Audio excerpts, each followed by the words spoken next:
What's going on, everybody? Aggro here. A little bit of a different style of video, and one that I've wanted to do for a long time, but I've had a little bit of trouble with the logistics, how we're going to kind of make this work. And this isn't the final form of how I think these sorts of videos will go. But what this video and hopefully future videos are going to be is I'm going to take some key team fights from key sets and break them down at a deeper level. I mean, during the broadcast, I have to analyze a team fight in 35, 45 seconds max. And then I've got to move on because people want to hear about other things in the game. They don't want to talk about a team fight that they barely remember. Well, this time I'm going to be able to, rewind the team fight, slow it down, give you a couple different angles, even show you. I mean, I know that this setup isn't the best, but with me on the screen, I can kind of point out like where people should be, shouldn't be, things like that. And I think it could be a lot of fun. So hopefully it goes well. Again, this is not the final form of how these videos are going to look. We've got some great plans in place to try and improve these and make them more streamlined because I think this is a really awesome idea, but hopefully it goes well. So this first video, it's going to be a couple team fights from the NRG versus Papis set from this fall gauntlet. Game one was basically all Papis, and I've got a team fight selected here that was kind of a microcosm of how the entire set went, how Papis wanted to play every single team fight and why it worked so well for them up against NRG's comp in particular. So let's start there. Okay, so it starts with the Papis pulling the Portal Demon. Now, they're already up by about 2,000 golds. This is a good spot for them to try and take a fight, but look at where Adapting goes right off the bat. He's got no idea that Dalo's right behind him, and that sets off this team fight where Raffer gets pulled into a really bad spot. Everything dumped on Raffer in the early game. That was the entire game plan from the Papis. Now, Maniac gets to chase this fight deeper and is doing a ton of work. I mean, he hits a 5-man knockup. He's chasing everyone back, but the target focus here from the Papis is what's so important. They allow Maniac to run them down and bait the rest of NRG into an even worse spot. All right, so this time in slow motion, again, it's going to be Papis starting up the Portal Demon. They're not committing a whole lot to this fight. It's also good with Soul because you can get your heat up to begin the engagement. Now, Adapting coming around the top side of this wall right here, there's no way Raffer can peel for him, and he pulls up so far that look at how far Raffer has to come up. He walks all the way up to this front side right here. As soon as he gets locked in by Dalo with the Kabrakan ultimate, Warcheezal does a perfect job of zoning away Emil and Yemen. Look how grouped up all of Papis are. I mean, they get 5-man knocked up by Maniac, but there's no AoE damage from NRG's composition. It's Honey. It's Swarm. From Yemen, who cares? You're not worried about that in the midst of a team fight. This is a great job by pulling Maniac deeper in. Look, as soon as Yemen shows up, where does Dalo go? Immediately to the guys that they can kill.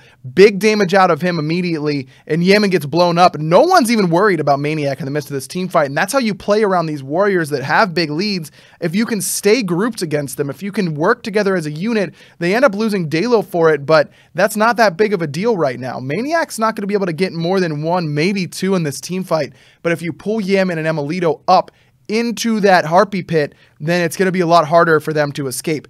Papis do such a good job of sticking together. There's no reason to not be grouped against this particular composition from NRG. I mean, there's no AoE damage, as I mentioned, whereas they have plenty of AoE damage. The key parts of this team fight, Draco does a good job of just being annoying and laying down those Dharmic pillars. It's AoE denial. Then, of course, Dalo locks in Raffer. Warcheez's ultimate was perfect, not only hitting Raffer, but keeping Emilito and Yemen away from the walls, away from everyone else on the team. And then that retreat to get up and away from Maniac, but more importantly, to pull everyone else from NRG into a bad spot. And it all starts because Adapting is a little bit too far forward, and it baits Raffer into a bad spot. Game one, heavily in the Papis' favor, and just about every team fight looked pretty similar to that, where Raffer gets locked in and blown up very, very quickly. Now, game two, look, I looked for a good team fight. There really wasn't one. NRG just stomped. They destroyed Papis from the get-go. But game three is a little bit of a different story. There's one team fight in particular that was absolutely critical in this game, and there's a lot of stuff going on in it. So let's jump to that. All right, so first let's watch it in full speed. This is a late game team fight. This next Fire Giant is going to determine so much. I mean, it's absolutely huge in the course of this game.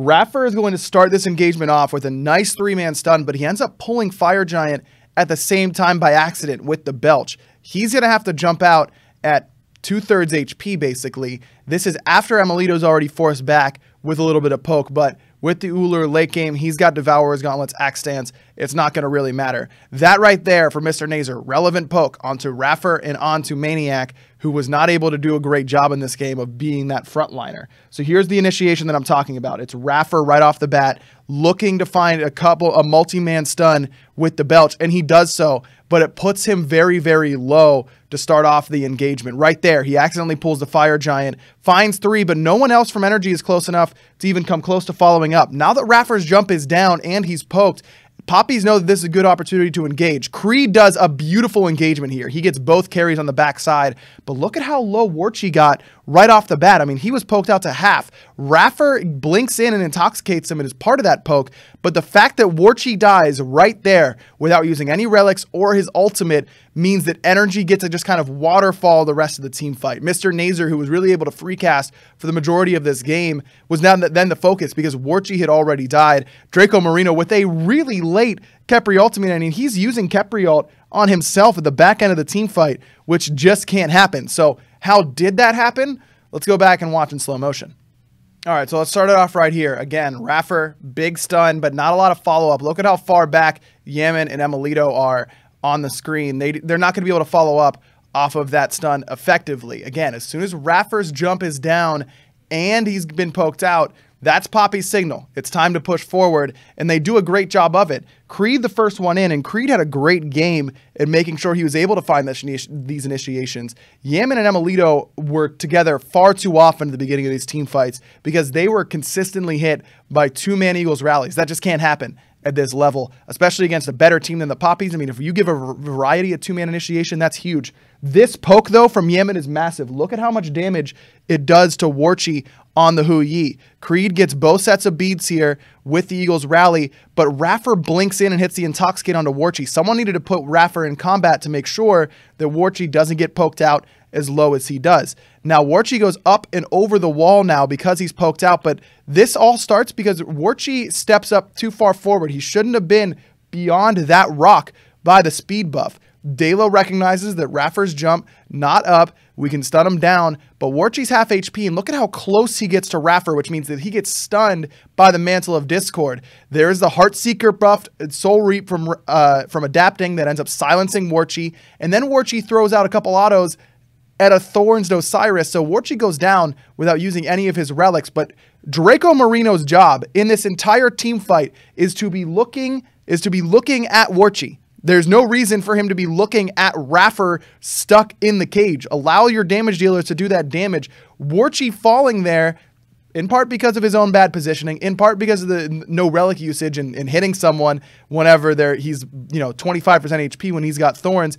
But most importantly, in my mind, Draco Marino's got to bail Warchi out there. You have to use Scarab's Blessing. Who else are you using it for? I mean, Mr. Nazer gets executed by adapting, so it wouldn't have mattered there.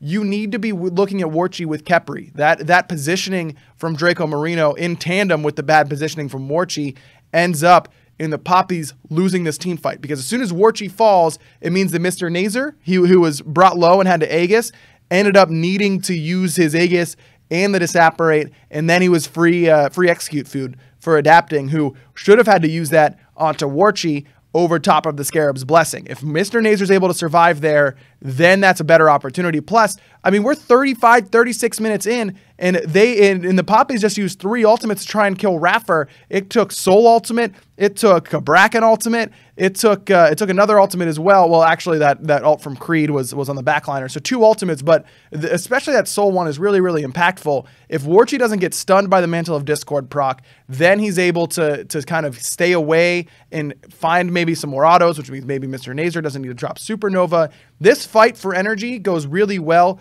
because Raffer baits himself beautifully and stays alive for a long time. Remember, game 1, in my mind, this all goes back to Papis' success in game 1, where they were able to pick off Raffer with that Bracken ultimate multiple times and jump everything and kill him.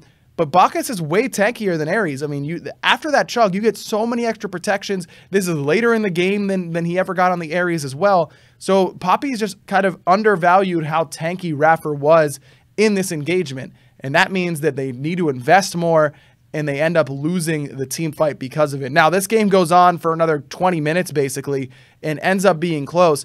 But if that fight would have gone the Papis' way, I truly feel like they probably would have won this game.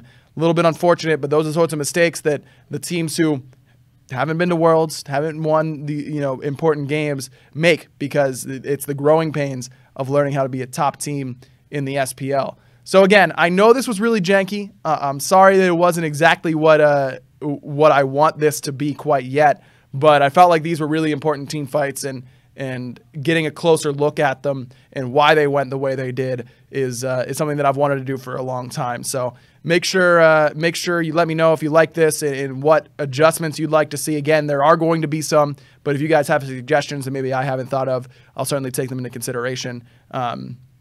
Make sure you're subscribed to the channel, because we're going to be doing more of these as we get the chance, especially during this downtime before Super Regionals, which isn't until November. I'm going to be trying to put out a decent amount of content. So thanks for watching. I'd appreciate it if you leave a like or a comment, and we'll catch you guys next time.